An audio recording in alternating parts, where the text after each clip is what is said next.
जय श्रीराम.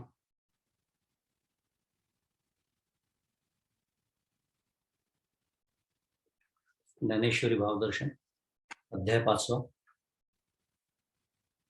शेवटच्या काही श्लोकांची उजळणी आपली सुरू आहे आणि 147 क्रमांकाच्या ओळीपर्यंत आपली उजळणी येऊन थांबली होती मागच्या वेळेला. एक थोडस पुन्हा विषय प्रवेश म्हणून 1-2-3 मिनिटं आपला कोणता विषय सुरू आहे या निमित्ताने 24 आणि 25 हा जो श्लोक आहे थोडासा आढावा घेऊया आणि पुढे जाऊ. योऽन्तः सुखोऽन्तराराम तथांतर ज्योतिरेवयः सयोगी ब्रह्मनिर्वाणं ब्रह्मभूतोऽधिगच्छति. लभन्ते ब्रह्मनिर्वाण मृषयः क्षीणकल्मषाः छिन्नद्वैधा यतात्मानः सर्वभूतहिते रताः. असा 2 श्लोकांचा गट आहे. आपण सातत्याने बघतो आहोत की अतिशय विलोभनीय रमणीय असं दर्शन आपल्याला भगवंत आणि भगवंतांच्या निमित्ताने माऊली आपल्याला घडवत आहेत की हा जो योगयुक्त असतो, हा जो संन्यासी असतो, हा जो ज्ञानी असतो, त्याला विविध नावं वेगवेगळ्या संदर्भात आलेली आहेत या अध्यायामध्ये. तो कसा असतो ह्याचं अतिशय सुंदर वर्णन, थोडक्यात सद्गुरूंचं संतांचं वर्णन. कारण काय असतं की आपल्याला एक साधक म्हणून बऱ्याच वेळा या गोष्टींचा अंदाज नसतो, कारण आपण साधन काळात असतो आणि असं म्हणतात खरं की संतांना ओळखायचं असेल तर संतच व्हावं लागतं. आणि अगदी संत जरी होता आलं नाही तरी संतांच्या सहवासात निश्चित राहावं लागतं आणि संतांच्या नुसतं सहवासात राहून चालत नाही. कारण मुरगुडची लोकसंख्या मला माहिती नाही, पण लक्षात आलं असेल मी गाडी कुठे जाते. त्यामुळे नुसतं सहवासात असून राहून चालत नाही, तर आपलं मन तेवढं संवेदनक्षम असावं लागतं, तेवढं सत्वगुण संपन्न असावं लागतं की ते कुठल्या आनंदात जगतात याचा एक निदान अंदाज तरी मला आला पाहिजे. आणि अशा संतांचं वर्णन करताना भगवंत म्हणतायत की तो अंतःसुखी, अंतररामी व अंतर्ज्योती असे 3 शब्द आपण मागच्या वेळेला त्याचा छान विचार केला होता की जो अंतरात्म्यातच सुख अनुभवतोय, त्यामुळे तो आत्म्यातच रममाण झालेला आहे, आपल्या स्वरूपातच तो रममाण झालेला आहे आणि अंतरात्म्यातच अपरोक्ष ज्ञान स्वरूप तो आहे. म्हणजे काय, त्याच्याशीच तो एक रूप आहे. त्या अधिष्ठान रूप, त्या ज्ञान रूप, त्या प्रकाश रूप. आपल्याला माहिती आहे परमार्थामध्ये प्रकाश याचा अर्थ ज्ञान सांगतो. प्रकाश म्हणजे आपण ज्याला भौतिक प्रकाश समजतो तसा अर्थ नाही, परमार्थामध्ये प्रकाश याचा अर्थ ज्ञान. त्याच्याशी तो एकरूपच झालेला असतो. त्याला एक छान शब्द आत्मक्रीड. आपल्याला माहिती आहे क्रीडा करणं हा शब्द आपल्याला माहिती आहे. तो क्रीडा करतो, कोणाशी करतो? आपल्या स्वरूपाशी. आपल्या स्वरूपात तो रममाण होतो. म्हणून मी सुरुवातीला जी थोडीशी प्रस्तावना केली ती याच्यासाठी केली की आपल्याला एक अंदाज यावा की ब्रह्मानंदे सदा डुल्लत हे जे वर्णन आहे सद्गुरूंचं, त्याचा नेमका अर्थ काय आहे किंवा परमपूज्य काका जीवनाचा जो दर्जा सांगतात तो म्हणजे नेमका काय. कारण माझ्या व्याख्या खूप वेगळ्या असतात जीवनाच्या दर्जाच्या. ते आता सांगत बसत नाही, ती यादी सुद्धा नको वाटते या इतकं सुंदर वर्णन सुरू आहे. पण आपल्या सगळ्यांना आपली चांगली यादी माहिती असते की हे मला मिळालं, इतकं मिळालं, असं मिळालं. फार जास्त भानगडी करणार असेल तर त्याला तसं न मिळता मलाच मिळालं तर माझ्या जीवनाचा दर्जा.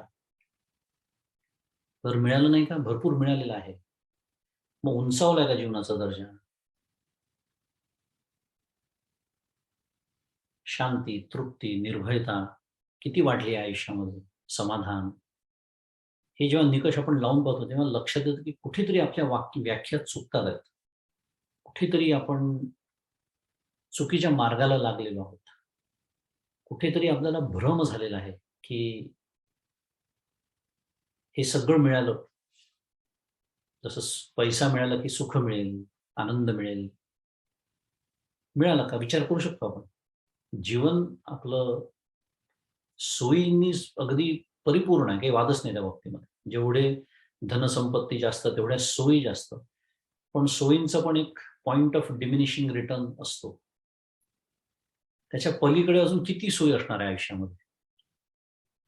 आज सामान्य माणसाला जेवढ्या सोयी उपलब्ध झालेल्या आहेत, तेवढ्या या मानवाच्या इतिहासात कधी नव्हत्या, असं म्हटलं जातं. इतक्या सोयी आज तुम्हाला आणि मला 21व्या शतकामध्ये उपलब्ध आहेत. पण असं असून सुद्धा तीच अशांती, तेच असमाधान, तेच दुःख हे सगळं वाट्याला येत आहे. तरीही या 2 गोष्टींची गल्लत करणं मी काही सोडत नाही.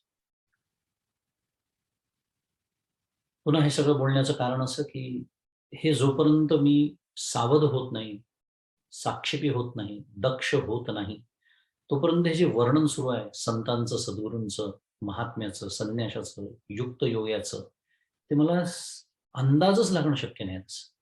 फक्त शब्द कळतील मला, शब्दांचे अर्थ कळतील, कारण मराठी आहे, न कळण्यासारखं काही नाही त्याच्यात. पण मला ते वळणारच नाही, शेवटपर्यंत वळणार आणि माझी तिथपर्यंत प्रगती तर होणं अशक्य. असा जो ब्रह्मस्वरूप झालेला योगी असतो, तो शेवटी काय होतो, तर मोक्ष शांतीला तो प्राप्त होतो. कारण मोक्षाचं एकमेव साधन ज्ञान, नेहमीचा सिद्धांत आपल्याला माहिती आहे. आणि म्हणून इथे ज्ञानाचाही उल्लेख केलेला आहे, की अंतरात्म्यात तो अपरोक्ष ज्ञान स्वरूप झालेला असतो. ज्याची सर्व पापे क्षीण झाली आहेत, सांगण्याची गरजच नाही. कारण ज्याचा मलदोष गेलेला आहे, विक्षेप दोष गेलेला आहे, आवरण दोषही गेलेला आहे, त्याचं वर्णन आपण ऐकतो. मलदोष गेलेला असल्यामुळे निषिद्ध कर्माकडच्या प्रवृत्ती संपलेल्याच आहेत. निषिद्ध कर्म कशाला तो कर्मच करत नाही, हे वर्णन आपण ऐकतोय. कारण कर्म कशामुळे होतं? इच्छेने होतं. इच्छा कशामुळे होते? सुखामुळे. की विषयात सुख आहे हे मुळात गृहीत कृत्य असतं आणि ते मला मिळावं म्हणून ती इच्छा होते विषयप्राप्तीची. तेच जिथे संपून गेलेलं आहे. का? कारण तो अंतरात्म्यातलं सुख भोगतोय. मागच्या आपण तो विचार केला होता, की 106 क्रमांकाची जी ओवी आहे, ती त्याचं अगदी हेच वर्णन इथे दिलेलं आहे. 106 क्रमांकाच्या ओवीत माऊली म्हणाले होते, की सहजे स्वसुखाचे नि अपारे, सुरवाडलेनी अंतरे, रचिला म्हणून बाहेरे पाऊल न घाले. स्वभावताच आत्मसुखाच्या अमर्यादपणाने समृद्ध झालेल्या अंतःकरणाने तो बनलेला असतो. काय वर्णन आहे सुंदर. अमर्याद सुख जो आतमध्ये भोगत असेल, तो सुख मिळवण्याकरता इंद्रियांच्या बाहेर पाऊल कशाला टाकेल? तेच वर्णन इथे सुरू आहे. की जे ऐसेनी सुखे मातले, हे जे सगळं वर्णन आपण मागच्याला वाचलं. इथे तर आत्मसुखाने माजले आहेत असा शब्द वापरला. आपण त्या माजले आहेत त्याचा अर्थ समजून घेतला होता. माजले आहेत म्हणजे धुंद झाले, मस्त झाले, मत्त झाले. तृप्तो भवती, मत्तो भवती हे वर्णन आपण आठवलं होतं नारद भक्ती सूत्रातलं. काय दर्जा असेल या जीवनाचा विचार करून पहा. काय सुंदर जीवन ते असेल. कारण एक गोष्ट आपल्या लक्षात आली असेल या सगळ्या प्रतिपादनातून, की सुखाच्या बाबतीत स्वयंपूर्ण झालेला असा महात्मा असतो.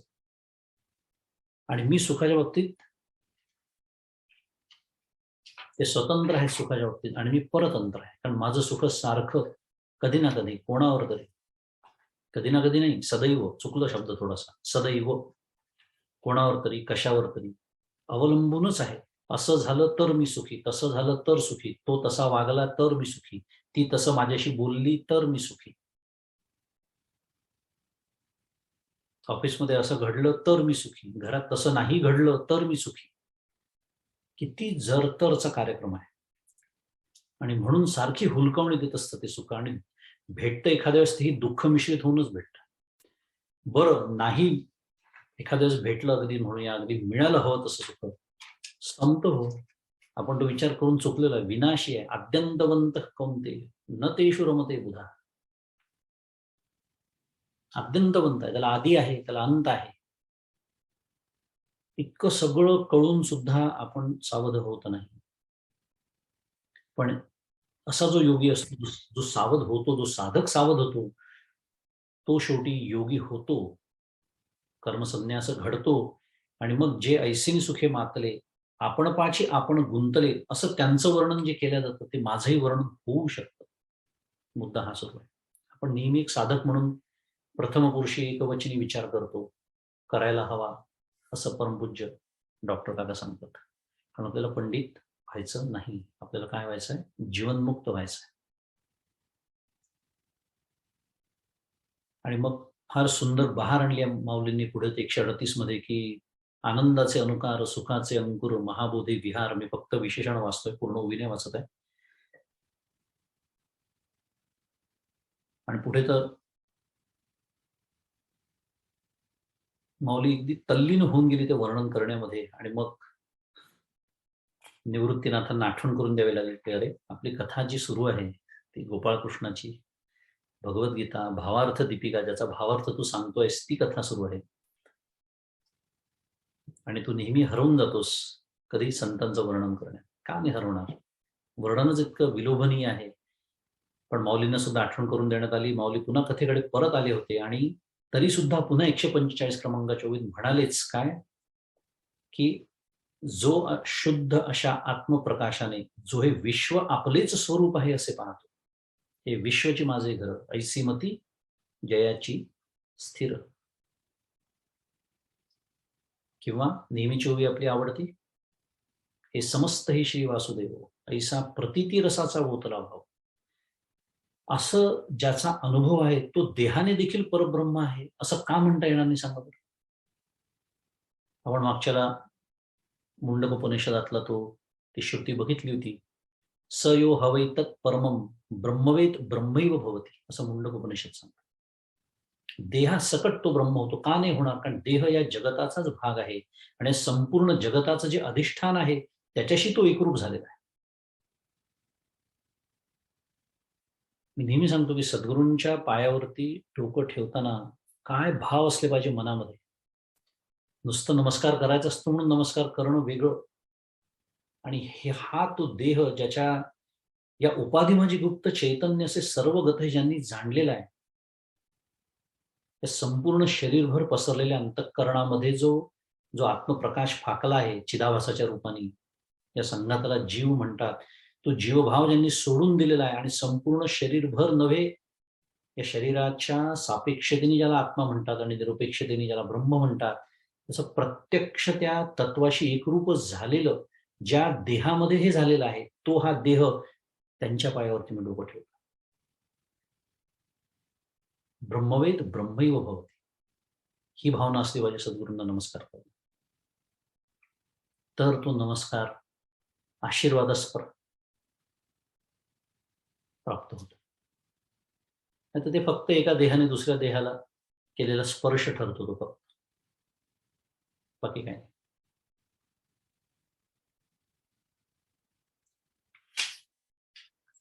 आणि माऊलींनी पुढे छान कोणाच्या वाट्याला हे येतं हे सगळं वर्णन आपण बघितलं होतं. साक्षात्कारी पुरुष जे वैराग्य वानांच्याच वाट्याला येतं, संशय रहित श्रद्धावान आहे त्यांच्याच वाट्याला ते येतं. थोडक्यामध्ये आपल्याला पुन्हा एकदा माऊली सांगते की आपण काय करणं अपेक्षित. जर माझ्या वाट्याला ते येत नसेल, त्याचा अर्थ अगदी स्पष्ट आहे की कुठेतरी माझं वैराग्य कमी पडत आहे, अजूनही मनात कुठेतरी संशय आहेत, श्रद्धा कमी पडते आहे, आणि मला असं वाटतं मी खूप श्रद्धावान आहे. पण श्रद्धा कमी पडते हे कधी म्हणता येतं माहिती आहे? जेव्हा माझ्या श्रद्धेचे जे विषय आहेत, आता सद्गुरू हा माझ्या श्रद्धेचा विषय आहे उदाहरणार्थ, त्यांनी सांगितल्याप्रमाणे जेव्हा मी वागत नाही, त्याचा अर्थ माझी श्रद्धा कमी पडते असा अर्थ. बोलायला असं वाटतं, कोणी म्हटलं तुम्ही अगदी हिरिरीने सांगेन, असं कसं म्हणता? अरे प्रश्नच नाही, माझी खूप श्रद्धा आहे सद्गुरूंवरती.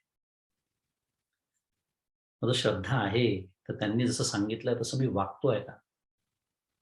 मग श्रद्धा आहे म्हणण्याला काय अर्थ आहे?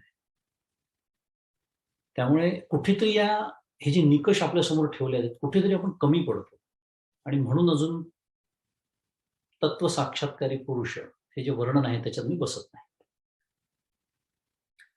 पुढचा श्लोक घेऊ उजळणीचा भाग म्हणून, कारण मागच्या वेळेला सोनालीच्या वाचनाच्या 157 पर्यंत गाडी गेली होती आपण, त्यामुळे अजून त्या दृष्टीने उजळणी सुरू आहे.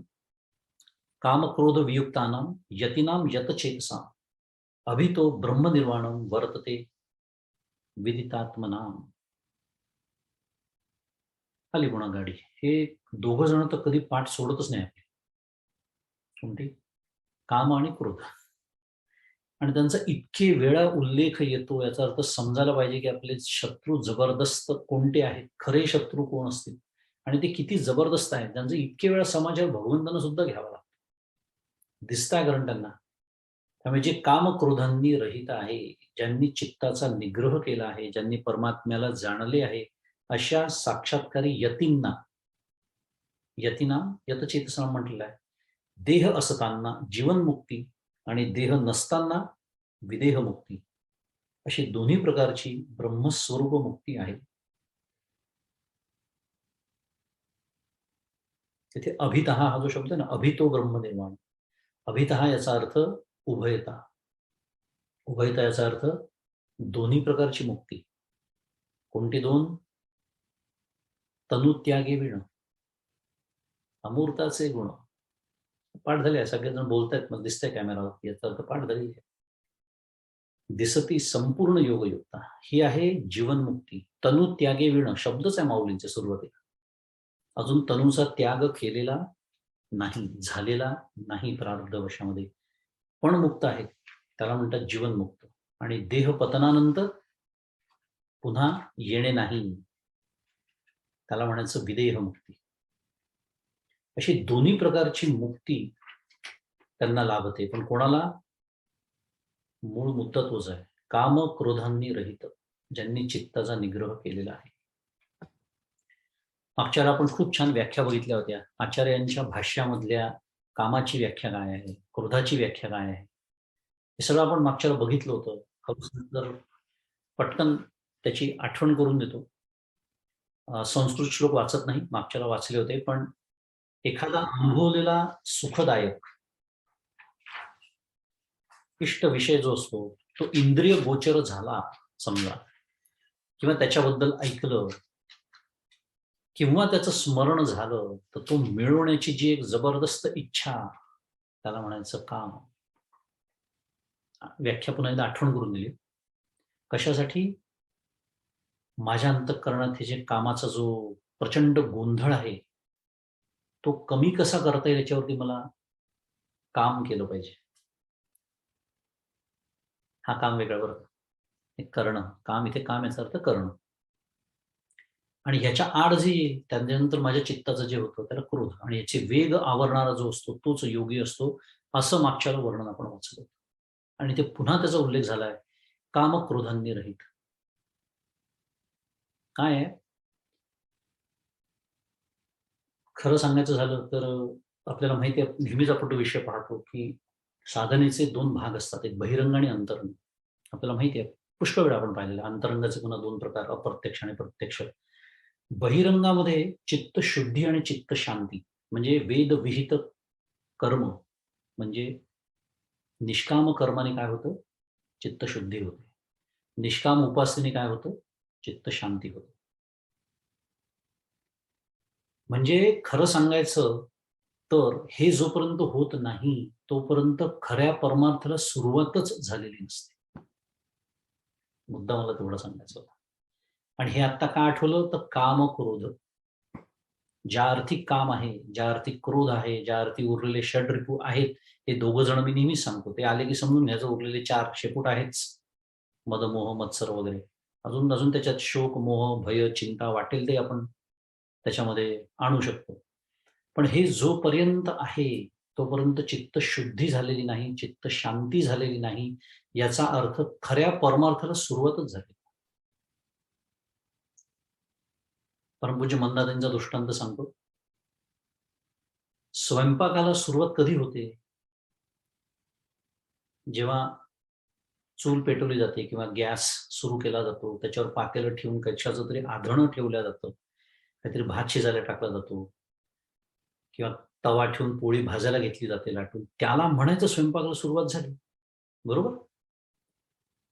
कारण त्याच्यानंतर ते अन्नपदार्थ ताटात येण्याची शक्यता असते आणि मग आपण जेवणार आणि मग तृप्ती. मी आत्ता कुठे तांदूळाचा डबा शोधतोय, मग ओल्डर करतो, रे तांदूळच नाही आहेत,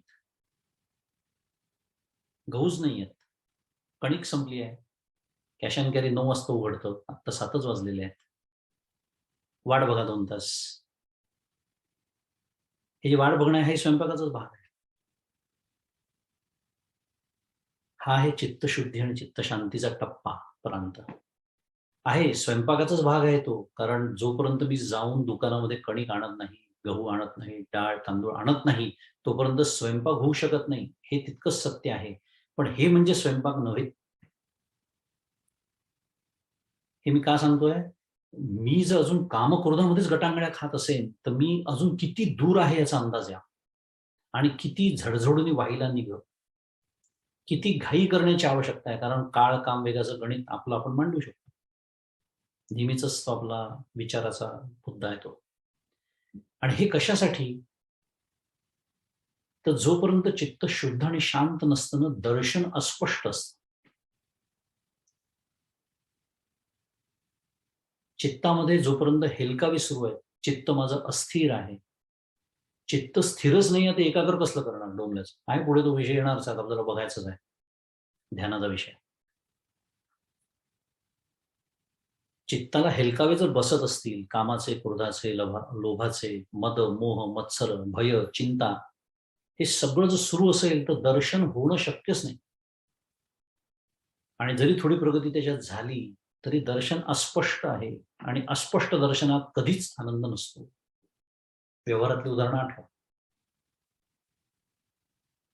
थोडं माझा कॅमेरा बिघडला की मला लगेच सांगतो, "बघा तुझा तो लॅपटॉप बदल रे जरा, मला तू दिसत नाही." का?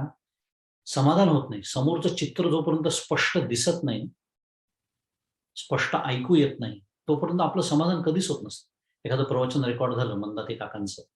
आत्ताच मुरगुड्यात मी गेलो होतो, शिवगडला. किती जणांनी नाराजी व्यक्त केली की तिथलं ते आम्हाला ना ऐकूच येत नाही रेकॉर्डिंग व्यवस्थित. का?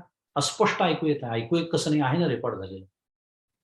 ध्वनिमुद्रण झालेलं आहे त्याचं, पण ऐकू येत नाही. म्हणजे काय? स्पष्टता नाही. स्पष्टता नसली की दुःख होतच, आनंदाला धक्का लागतोच. त्यामुळे स्पष्ट दर्शन जर व्हायचं असेल तर बहिरंगाकडून अंतरंगाकडे आलं पाहिजे. मग साधन चतुष्टय संपन्नता आहे. तरी ते अंतरंग असलं तरी अप्रत्यक्षच आहे, कल्पना करा. तिथून खरी सुरुवात होते. मग श्रवण, मनन, निधिध्यासन आणि मग शेवटी तत्वपदार्थ शोधनपर्यंत गाडी जाते, जे अतिप्रत्यक्ष, अंतरंग प्रत्यक्षाहून प्रत्यक्ष साधन ज्याला म्हणतात. म्हणून माऊली म्हणते की जिही विषयापासून हिरतले, चित्त आपुले आपण जिंतिले, ते निश्चित जेथ सुतले चेतीची ना. ज्यांनी आपणच आपले चित्त विचाराने विषयांपासून हिरावून घेतले आणि जिंकले आहे. फार सुंदर विचार आहे. कारण काय आहे की एक उपाय असतो की आता विषयांपासून माझं चित्त दूर गेलं पाहिजे, बरोबर? मग तो विषय डोळ्यासमोरच येता कामा नये. मला एखादा पदार्थ समजा खायला आवडतो, तो दूर ठेवायचा, डोळ्याला तो दिसलाच नाही पाहिजे. मला एखादी गोष्ट आवडते, ती दिसलीच नाही पाहिजे डोळ्याला. एखादी गोष्ट ऐकायला आवडते, ती ऐकायचीच नाही. आता किती विषय दूर करू आपण, कल्पना करा. मला एक कथा ऐकली होती, बहुतेक अकबर बिरबलाची असेल, कुठल्या तरी राजाची, काही फरक पडत नाही. तो राजा एकदा बाहेर फिरायला पडतो, तर त्याच्या पायाला खडे टोचतात. तो राजा असतो, तो आज्ञा देतो, संपूर्ण पृथ्वी हरणाच्या कातड्यांनी झाकून टाका. राजाची आज्ञा, लागले मूर्खासारखे कामाला. आणि बिरबलाच्या कानावर जातो. बिरबल राजांना दुसऱ्या दिवशी सुचवतो, मी अगदी थोडक्यात सांगतोय कथा. राजेसाहेब, समजा आपण तुमच्या पायाला घालण्याचे बूट करून घेतले हरणाच्या कातड्याचे, तर कसं राहील? राजा म्हणतो, अरे वा, चांगली कल्पना आहे. कारण शेवटी उद्देश काय आहे? पायाला खडे दगड बोचले नाही की झालं. मी काय सांगतोय की संपूर्ण पृथ्वीवरती हरणाचं कातडं पांघरणं, हे सगळे विषय माझ्यापासून दूर दूर दूर नेण्यासारखं आहे. आणि पायात असे बूट घालणं की मला ते खडे बोचता कामा नये. याचा अर्थ आहे आपलं चित्त विचारांनी विषयांपासून हिरावून घ्यायचं. आणि गंमत पहा, जीही विषयापासून हिरतली, जी ओवी आपल्यासमोर आहे, अशीच एक माऊलींची सुंदर ओवी आहे. याच अध्यायातली आपण शिकलो होतो. कोणती? 34 क्रमांकाची. जेणे भ्रांतीपासून हिरतले. इथे हिरतले शब्द आहे बरं का. आणि किती चपखल बसते पहा ती ओवी, याच्यावर जर शुद्ध मराठीत सुपर इम्पोज केली समजा, तर कशी बसते बघा. जेणे, इथे काय म्हणलंय? जीही विषयापासून हिरतले. तिथे म्हणलंय जेणे भ्रांतीपासून हिरत. इथे म्हणलंय चित्त आपुले आपण जिंतले, तिथे म्हणलंय गुरुवाक्ये मन धुतले. चित्त आपुले आपण जिंकायचं आहे कशाने? गुरुवाक्याने. मन धुवायचं म्हणजे चित्त जिंकायचं आहे. मन धुवायचं, मन आणि चित्त एकाच अर्थाचे शब्द आहे. मग आत्मस्वरूपी घातले रोवनिया, इथे म्हटलंय जे निश्चित जे सुतले चेतीचे, अगदी तोच अर्थ आहे. आश्चर्य वाटण्याची काही गोष्ट नाही, कारण सांगण्याचं तत्व एकच आहे. त्यामुळे थोडासा शब्द बदलतात, थोडासा आशय बदलतो, थोडंसं कधी कधी संदर्भाप्रमाणे मांडणी बदलते, पण सांगायचं माऊलींना तेच आहे. याच्यात आश्चर्य काहीच नाही. सिद्धांत तेच आहे, सिद्धांत काही बदलत नाही. पण एक गंमत, किती ओवी सुद्धा या ओवीला किती समांतर आहे, किती समांतर आहे. जेणे भ्रांतीपासून हिरतले, गुरुवाक्य मन धुतले, मग आत्मस्वरूपी घातले रोवून. तेच इथे मौल्य म्हणते. आणि 149 क्रमांकाची जी ओवी आहे त्याच्यामध्ये मी थोड्या उड्या मारत चाललोय, पण उजळणी आहे. ते परब्रह्मच आत्मज्ञानी पुरुष होतात. ते जे आहे मौलींचं नेहमीच म्हणणं आहे, ऐसा प्रतिती रसाचा वोतला भाव. हा वोतला शब्द मागच्या वेळेला एकदा येऊन गेलेला. म्हणजे हे वोतला भाव जे प्रकरण आहे ना, किंवा इथे जे म्हटलेलं आहे की ते परब्रह्म निर्वाण, ते आत्मविदांचे कारण, त्याची ते पुरुष जाणं पांडुक मला, म्हणजे जणू त्यांच्या रूपाने ते प्रकट होत. ते परब्रह्मच आत्मज्ञानी पुरुष होतात. म्हणजेच काय, थोडक्यामध्ये आत्ताच 145 क्रमांकाची जेव्हा आपण ओवी बघितली की स यो हवै तत् परमं ब्रह्मवेद ब्रह्मैव भवती. म्हणजे पुन्हा मी काय सांगतोय, सद्गुरूंच्या पायावरती मी जेव्हा डोकं ठेवतो, त्यांना नमस्कार करतो, त्यांच्या दर्शनाला जातो, त्यांचं स्मरण करतो, तेव्हा काय भाव असला पाहिजे? ते हे परब्रह्म उभे विटेवरी. तुकाराम महाराज जी विठ्ठलाबद्दल बोलतात आहेत तेच सद्गुरूंबद्दल. त्यांच्या रूपाने ते परब्रह्मच अवतरलेलं आहे, जे निर्गुण निराकार आहे, ते माझ्यावरती दयावंद होऊन ह्यांच्या रूपाने साकार झाले. काय भाव आहे पा सद्गुरूंबद्दलचा. कुठे हा मी केलेला हा नमस्कार आणि कुठे केवळ तो फोटोसाठी घातलेला साष्टांग नमस्कार. जमीन आसमानचा फरक. कारण माझ्या कृपेसाठी, माझ्या सोयीसाठी ते सगुण साकार सद्गुरूंच्या रूपाने झालाय. त्यामुळे मला प्रत्यक्ष बघायला मिळतं. काय तनु त्यागे विण अमृताचे गुण. कसे असतात अमृताचे गुण? दिसती संपूर्ण युगयुक्ता. संपूर्ण त्यांच्या रूपाने ते प्रकट होत आहे, म्हणून माझ्या ते आवाक्यात येत आहे. मला निदान समजण्याची व्यवस्था होते आहे. त्यातनं मला एक प्रोत्साहन मिळणार आहे, मला प्रेरणा मिळणार आहे की मीही साधन चतुष्टय संपन्न होऊन सद्गुरूंनी सांगितलेल्या साधन मार्गावरती चाललो, तर मीही आज एक दिवस त्या ठिकाणी पोचणार आहे. आणि ते ऐसे कैसे मी जाहल. पुढची ओवी किती छान आली आहे बा. आपला आता विषयाला अगदी सुंदर जुळून आलेले मी आता जे बोलतोय त्याला. हे सगळं कसं झालं किंवा कसं होतं? जे देहीची ब्रह्मत्व आले, पुन्हा मौली ते शब्द वापरते, देहीची ब्रह्मत्व आले, हे पुससी तरी भले संक्षेपे सांगतो. नेहमीप्रमाणे आपल्याला पुढच्या श्लोकाची प्रस्तावना ज्ञानेश्वर महाराज करून देतात आहे. 27 क्रमांकाचा जो श्लोक आहे की पुरुष हे देहात असतानाच ब्रह्मभावाला कसे प्राप्त झाले, असं जर तुला वाटत असेल, कोणत्या साधनांनी झालं असं जर तू विचारशील, तर ठीक आहे, तुला ते मी थोडक्यात सांगतो. असं म्हणून पुढचे जे मला वाटतं 29 पर्यंत श्लोक आहेत, 3 श्लोक आहेत, 27, 28 आणि 29, आणि मग हा अध्याय संपतो. इथे आता सम्यक ज्ञानाच्या अंतर्गत साधनरूप ध्यान योगाचं सूत्ररूपांनी भगवान वर्णन करत आहेत. थोडं मोठं वाक्य झालं. म्हणण्याचा अर्थ असा आहे की आता 16व्या अध्यायाची प्रस्तावना या उरलेल्या 16 नाही चुकलं 6व्या अध्यायाची प्रस्तावना या उरलेल्या 3 श्लोकांमध्ये आता भगवंत करतात आहे.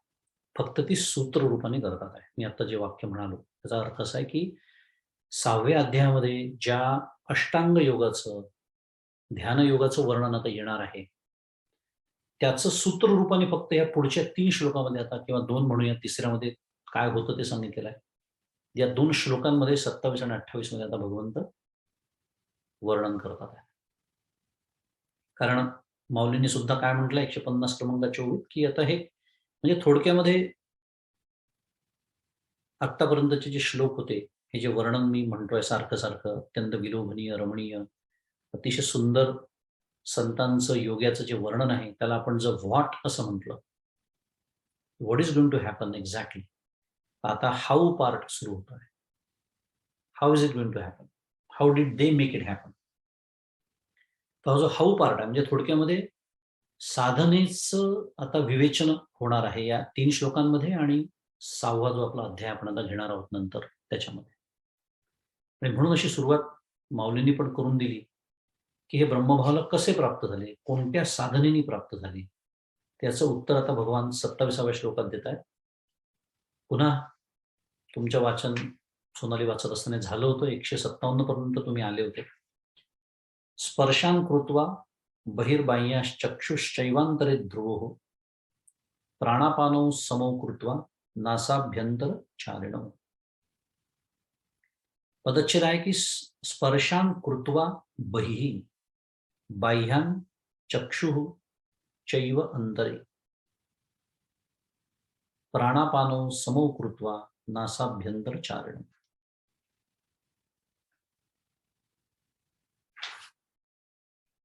अर्थ आहे की बाह्य शब्दादी विषयांना दूर ठेवून, आता प्रत्यक्ष प्रक्रिया समजून सांगतात आपल्याला.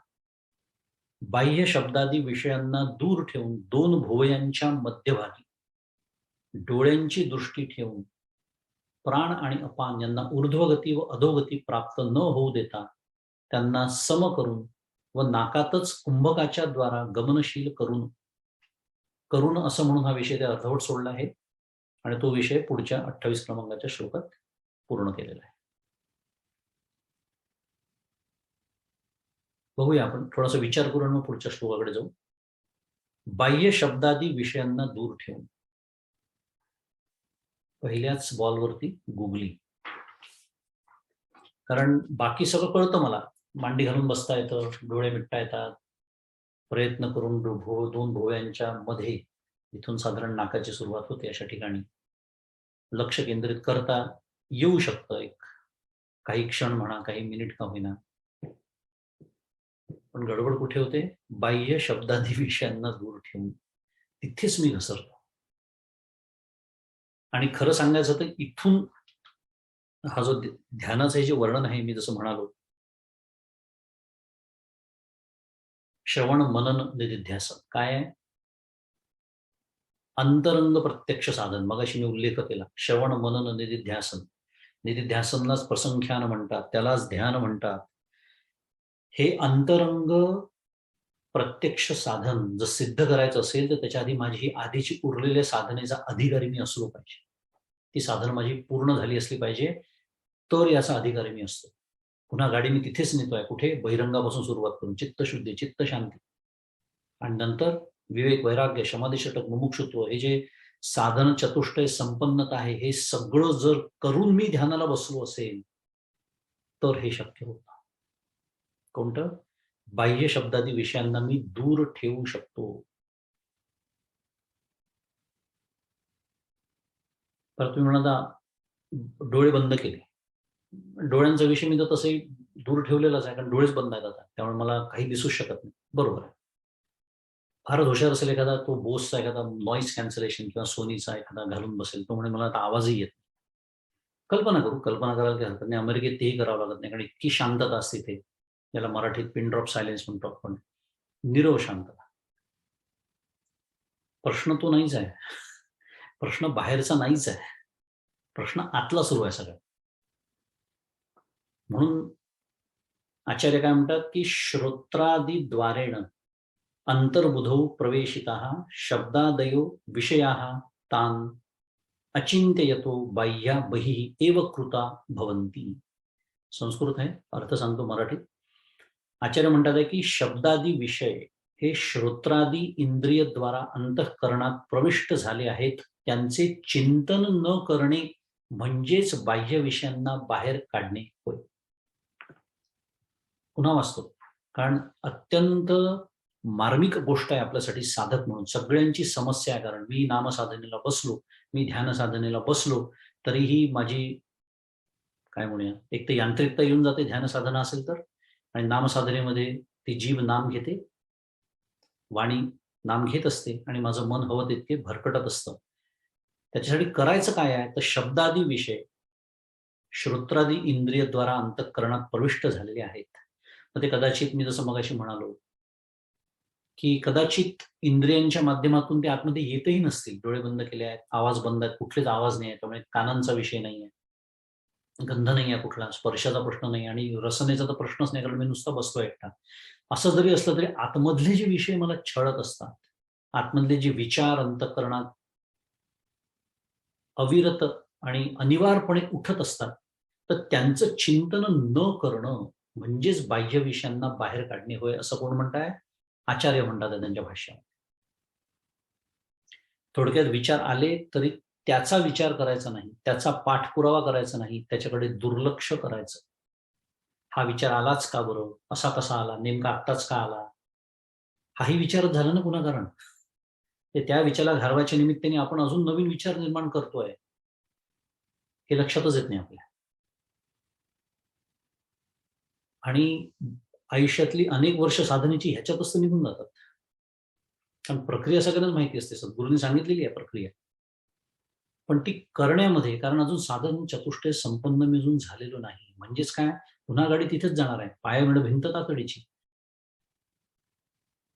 हा पाया पक्का न करता जर मी ध्यानाची भिंत बांधायला बसलो तर ती कोसळणारच आहे. कोणता पाया? साधन चतुष्टय संपन्नतेचा पाया. जोपर्यंत मी स्वतःच्या अंतःकरणाचा अभ्यास करत नाही, का माझी धाव आहे, अजूनही माझं चित्त बाहेर का धावत आहे, का माझं साधनेमध्ये चित्त एकाग्र होत नाही, अजूनही बाहेर काही आवाज आले तर मला इतका का त्याच्यामध्ये रस आहे, की कोण काय बोलताय, फोन आला, फोनवर कोण काय बोलताय, माझ्याबद्दल का नाही बोलत आहेत, ओ बोलतात आहे, मग वाईट बोलतात का चांगलं बोलताय, इतकं अजून सत्यत्व मी त्याला का देतोय, आणि तरी मी ध्यानाला बसतोय. ह्या ज्या सगळ्या समस्या आहेत,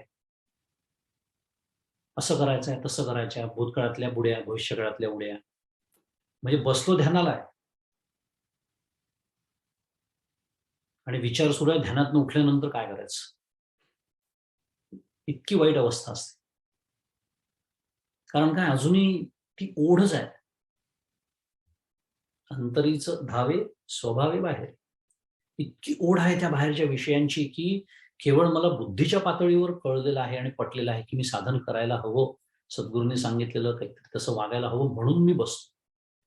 अजून मनातून गेलेलेच नाही आहेत विषय. खूप गंभीर विषय हा. त्यामुळे जेवढं जास्त काम मी या विषयावरती करीन, या मुद्द्यावरती करीन, तेवढं माझं ध्यानातलं आणि नामातलं यश घवघवीत राहणार आहे.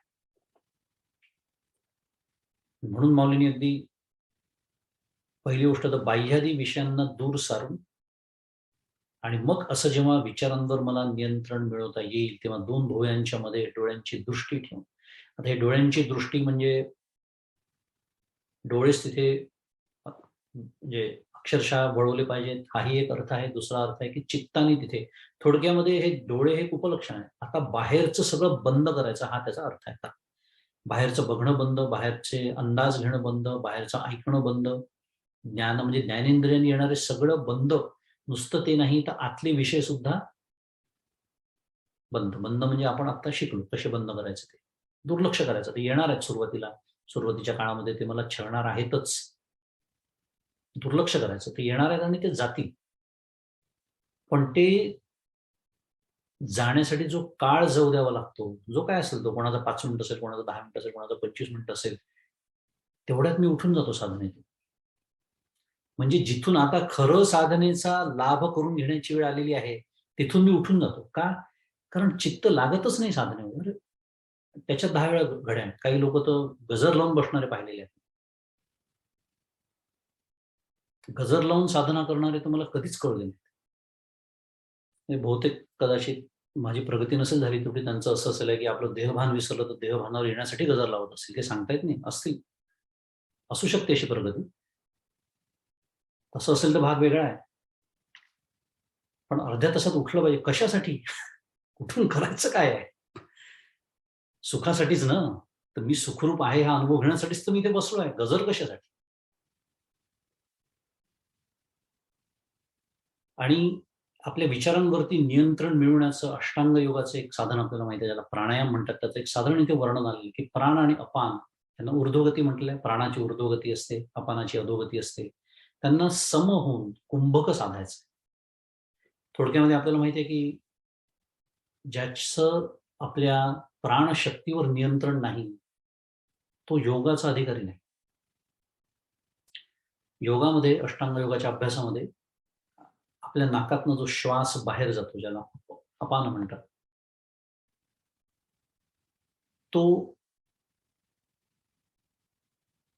किंवा उच्छ्वास म्हणतात, तो किती दूरपर्यंत जातो हे पाहण्यासाठी अशी जर दिवा लावतात, ज्योत घेतात त्याची, आणि ती ज्योत किती अंतरावर ठेवायची याचं गणित आहे योगशास्त्रामध्ये.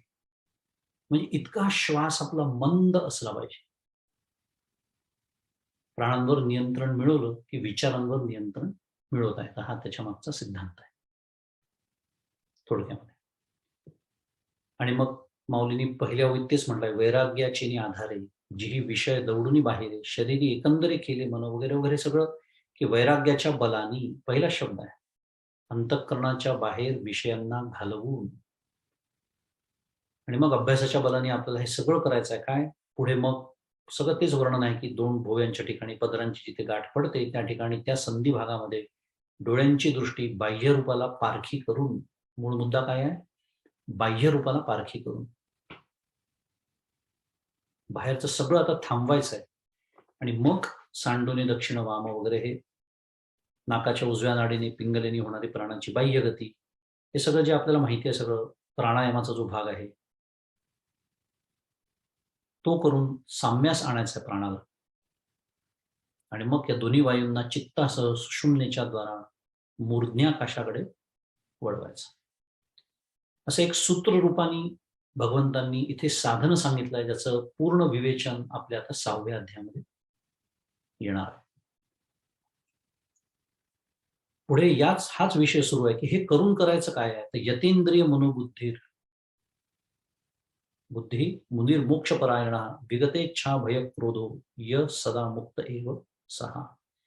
की ज्याने इंद्रिये आणि मन, म्हणजे मगाशीचा जो विषय आहे की हे सगळं भुवयांच्या मध्यभागी डोळ्यांची दृष्टी ठेवून प्राण आणि अपान यांना ऊर्ध्वगती व अधोगती प्राप्त होऊ न देता त्यांना सम करून नाकातच कुंभकाच्या द्वारा गमनशील करून, मग पुढे हा विषय आहे की ज्याने इंद्रिय, मन आणि बुद्धी यांचा निग्रह केला आहे आणि ज्याच्या इच्छा, भय आणि क्रोध नष्ट झाली आहेत, जो केवळ मोक्षातच तत्पर आहे असा जो मुनी, तो सर्व काळ मुक्तच असतो.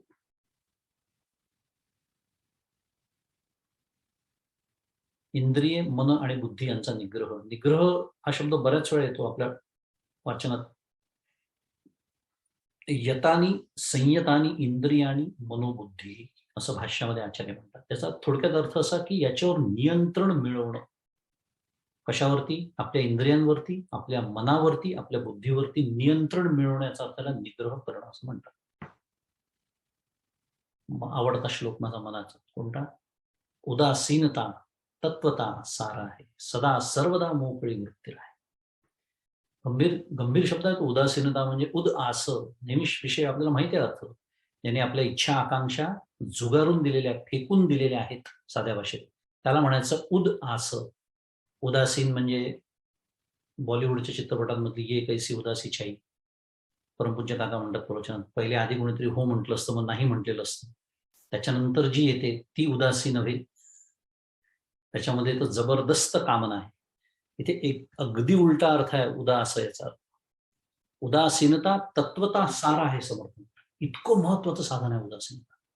तत्वतः सार जर सगळ्या साधनेचं काय असेल तर उदासीनता आहे, इतका तो महत्वाचा शब्द आहे खरं. कारण उदासीन जे अंतःकरण असतं ना, ते काय असतं? ते मोकळं असतं. माझा मुद्दा आत्ताचा एवढाच आहे फक्त. आणि मोकळ्याचा अर्थ उपलब्ध असतं. मोकळ्याचा अर्थ मोकाट नव्हे. एम्प्टी माइंड डेव्हिल्स हाऊस म्हणतात, तसा हा प्रकार नाही. मोकळ, जसं आपण म्हणतो आज मी मोकळा आहे. मोकळा म्हणजे काय? उपलब्ध आहे एखाद्या कामासाठी. तर असं चित्त ज्याचं मोकळं आहे, त्यांनीच त्या चित्ताचा निग्रह केला असा अर्थ होतो. कारण याचा अर्थ माझं इंद्रियांवरती, माझ्या मनावरती, माझ्या बुद्धीवरती माझं नियंत्रण आहे असा त्याचा अर्थ. त्यामुळे आता मी ते त्यांचे नको ते उपद्व्याप बंद करून ते ज्या कामाला लावायला हवे आहेत ते मी लावू शकतो, एवढं माझं नियंत्रण त्यांच्यावरती आहे, असा निग्रह याचा अर्थ आहे. आणि एकच ओवी यातली घेतो उजळणीचा भाग म्हणून.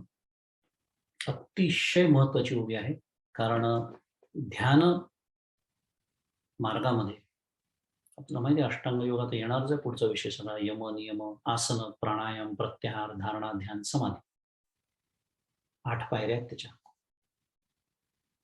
तर धारणेच्या नंतर ध्यान आणि समाधी हा जो प्रांत आहे त्या प्रांतामध्ये नेमकं काय होतं हे सांगणारी ही ओवी आहे 156 क्रमांकाची. फार सुंदर ओवी आहे. जेथ हे संसार चित्र उमटे तो मनरूप पट फाटे जैसे सरोवर आटे मग प्रतिमा. फार सुंदर ओवी आहे माऊलींची, की ज्या मनोरूपी पटावर देहाचे ठिकाणी अहंभाव, स्त्रीपुत्रांचे ठिकाणी ममता, विषयांचे ठिकाणी सुखबुद्धी, जगताचे ठिकाणी सत्यत्व बुद्धी, असे हे संसाराचे भ्रमचित्र उमटत असते. तो पटच फाटून जातो. थिएटरमध्ये बसलो आहे आणि समजा तो समोरचा पडदा फाटून गेला, चित्र दिसेल का? शक्यच नाही चित्र दिसणं. त्याच्यातही म्हणतात ही गंमत करतात, जे अंधारात बसतात त्यांना चित्र दिसतात असं म्हणतात. खूप गर्भित अर्थ आहे त्याच्यामध्ये, सोडून देऊ आपण, आता आपल्याला तो पैलू बघायचा नाहीये. पण ही जी यादी दिली आहे इथे, की देहाच्या ठिकाणी अहंभाव, खूप सुंदर यादी. एक साधक म्हणून मी खरोखर अभ्यास करण्यासारखी यादी आहे. कारण माझ्या मनावरती, माझ्या मनोरूपी पटावरती जे भ्रमचित्र उमटत असतं, त्या चित्राला कारण असलेली जी त्या फिल्मची जी रील आहे, ती जी रीळ आहे त्या सिनेमाची, चित्रपटाची, म्हणजे थोडक्यात काय, त्या पडद्यावरती जी स्टोरी मला दिसते, कथा चित्रपटाची, ती कोणती दिसते? माझ्या देहाच्या अहंभावाची कथा, स्त्रीपुत्रांच्या ठिकाणी असलेल्या ममतेची कथा, विषयांच्या ठिकाणी असलेल्या सुखबुद्धीची कथा, जगताच्या ठिकाणी असलेल्या सत्यत्व बुद्धीची कथा. असं हे संसाराचं भ्रमचित्र म्हटलेलं आहे. साधं चित्र नाही आहे हे भ्रमचित्र आहे.